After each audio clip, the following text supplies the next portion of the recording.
So here we are for the final test match of the Border Gavaskar Trophy 2020-2021. India was coming of a drawn test match in Sydney. That was not a win, but it was a massive boost on the confidence of the Indian camp. Well, that wasn't quite a boost when they saw the team selection. There was no Jasprit Bumrah, there's no Navdeep Saini, there was no two winners of the last test match. There's no Hanuma Bihari, there's no Ravichandran Ashwin. There was no Ravindra Jadeja, and Virat has already gone back home by the time they reached Gabba. It was a team where there's no one who has experience of so much test playing. And Australia said, if you look at the bowling comparison, Australia with a bowling attack which have over 1,000 wickets. India, on the other hand, has just 13. Two of those wickets was coming at the ball of Rohit Sharma. You can guess how filthy the bowling lineup of the Indian team was. Australia win the toss, decided to bat first again. Obviously, you're playing at Gabba, good surface, you are going to bat. And they posted 369 runs in the first innings. Marnus Labuschagne. Obviously, Steve Smith scored a century in Sydney, so it was going to be Marnus Labuschagne to score a century, and it did. He scored 108 runs in a brilliant knock. Apart from him, Team Payne also scored a brilliant 50. Australia put up a mountain close to 400 at the Gabba, means they were actually ahead in the game. And then started the Indian innings. India at one point found as 186 per 6. If they got bundled out under 200, they are going to deliver a lead of over 150 to the Australian side. That's going to be huge for the outcome of this game. But then came Shardul Thakur. Second test match. Basically, you can say debut test match because he played just about a session or two in his opening test match at the Hyderabad ground against the West Indies in 2018. And then came Washington Sundar, the debutant. Two of the guys, the Mumbai, one from Tamil Nadu. And then the Steeds have a partnership of 123 runs for the seventh wicket. Well, how important was the partnership? Shoptashi will take us to that. Yeah, so it was day three, and India at a critical position. I mean, 186 for six. Looks like Australia gonna get at least a 100-run lead, if not more. And then enter these two sort of gangsters, almost on their debut test, and they're not just afraid. I mean, who cares? 1,000 wickets. We don't care. We are gonna go after this. I remember Sundar just hitting one no-look six against someone like a Yeah. Nathan Lyon, who is a legend in his own. I mean, Nathan Lyon bowling round the wicket, and he just smashes in no-look six. Shardul was just nonchalantly driving Stark, Cummins, Hazelwood as if he was some Sachin or some Rahul Dravid. I mean, his batting looked so elegant. And I mean, from a position where Australia could gain at least 100 run lead, they ended up gaining only a slim lead of some 30 odd runs. And that partnership just uplifted the Indian camp again that no, we are here to fight. We will fight till the last day. I mean, we have been pushed back in every what can I say, in every sort of way. We have been pushed back with injuries, with players opting out, and everything has happened. 36 all out, everything has happened throughout the series against us. Nothing has gone in favor of us, but we are gonna fight till the last day of this series and make this a historic series. Yes.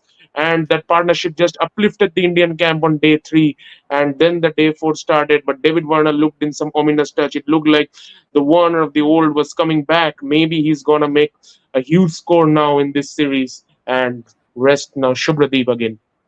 Well, you mentioned that two partnership, 123 runs. I think at one point time Australia bowlers got frustrated. Had he been one of the top order batters, you can understand that they are batting well. But because you got 6 wickets at the start, and then you were actually going for so many runs, it was going to be frustrating for the Aussie bowlers. And the fact is, those three bowlers have been playing for the whole series. Now they are tired, absolutely drained out. They are bowling so many overs at Sydney. Just a 3 day gap never becomes easy between test matches, and they don't have to bowl so many overs in the first innings. Then came 294 Australia made in the second innings.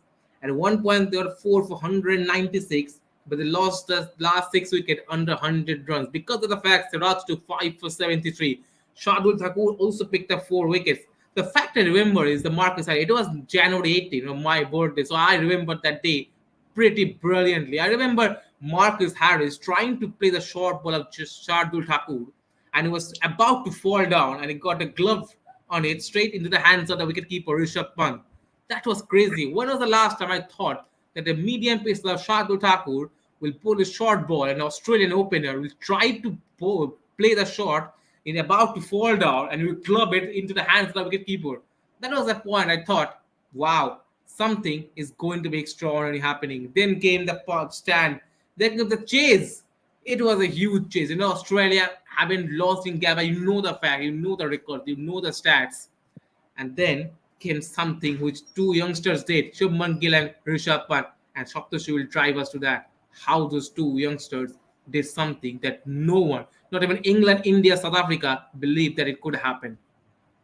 Yeah, so fourth innings, it rained in the last session on day four. Rohit hit just 1 4, and then the game was up and down for the day. It was stumps, and then day five, winter morning in India, everyone just not being able to sleep. What's gonna happen? The final day of this series. So much has happened throughout the series, and also, I mean, the funny thing is, it was 19th of January, so exactly a month after the 36 all out. It had happened on Oh, the 19th of December, so exactly a month had passed by.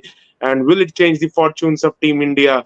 Rohit got out pretty early, and Pujara had joined. Anyways, Pujara was gonna do what he does best: block, block, block, and score those occasional runs. But at the other end was another guy who just don't care who is bowling. Shubman Gill. I remember one over where he just played Stark like he was playing some T20 game. He was pulling him for six. He was cutting him. He was uppercutting him for six over third man, pulling him backward square leg, and he was just playing all his shots.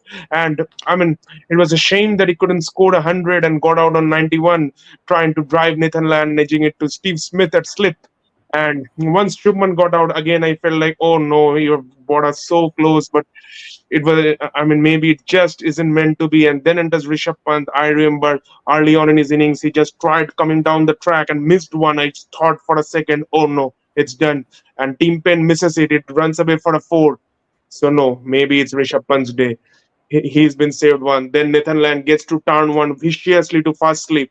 And Rishabh Pant, I remember him saying in an interview later on that he knew straight away that the next ball Lion is trying to pitch it yeah. more into the middle stump so that he can get the turn and edge him. And Rishabh Pant steps out, hits him smash down the ground over his head.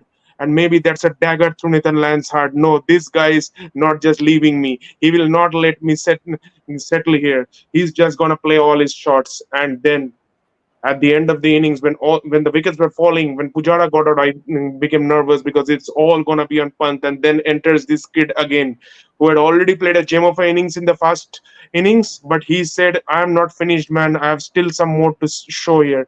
Enters Washington Sundar, and he smashes a huge pull of Pat Cummins, the premium fast bowler from Australia, six, and he just kept on playing his shots. And again, he just couldn't finish off. Maybe a rush of adrenaline, and he just tried to reverse sweep line and got bowled with 10 runs needed. And then Rishabh Pant pulling one Hazelwood fourth, and he just fell down, and it was just absolute fun. I mean, absolute scenes at the Gabba. Rishabh Pant playing all sort of T20 shots, and it just didn't look like this was the team that had got 36 all out just a month before. I mean, now this team can do anything. They were just playing shots all around the park. Mitchell Stark looked like an amateur bowler. I mean, he was smacked so badly on that day. Nathan Land was just not getting anything.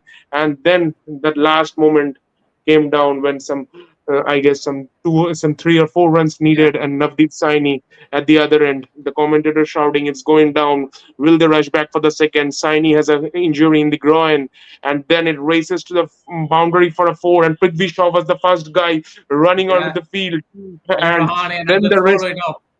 and then the rest of the guys just rushing behind. Ravi Shastri rushing to the field to hug his man Rishabh Pant. And I mean, what a scene!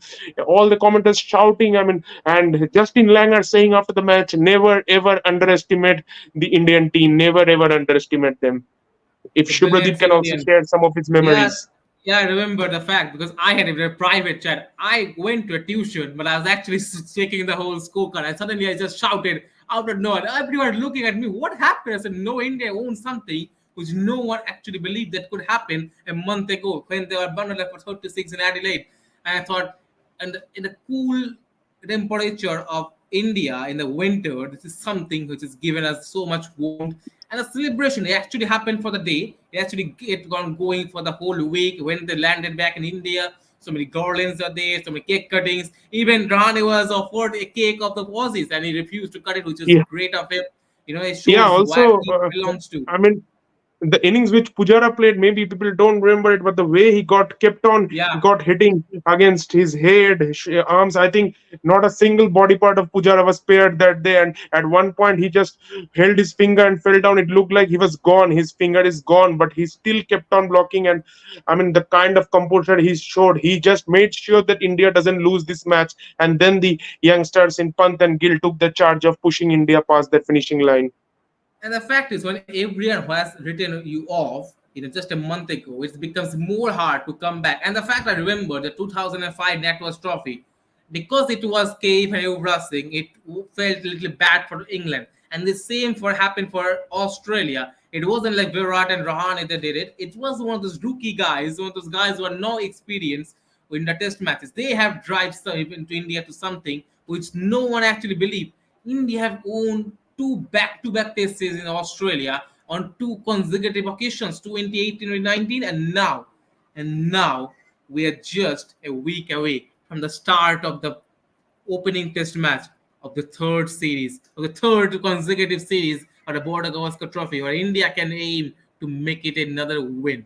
Can they do it? Can they again do it? Well, the first test match starts on November 2022, as you know, after Stadium for Perth. Then they'll move to Adelaide for the day night fixture. Then they'll come back to this ground, Gabba, Brisbane. Then they move to the Boxing the Test match at Melbourne. And then the newest test in Sydney. It's time it's a five-match test series. Five-match test series. There's no point a team can hide under the bush in a five-match test series. Can India again do it a consecutive time, but third consecutive time? Can Australia show some magic and win their first big Madagascar trophy in 10 years? Well, going to be something mount-overing. But we will be back there with a review for the first test match. Thanks for joining us for the 4 episodes. It was incredible journey, incredible scenes. We enjoyed all the moments. And thanks to all the viewers for sharing time with us. Thank you very much. Cheers. Yeah, thanks a lot. Cheers. Keep on sharing and subscribing.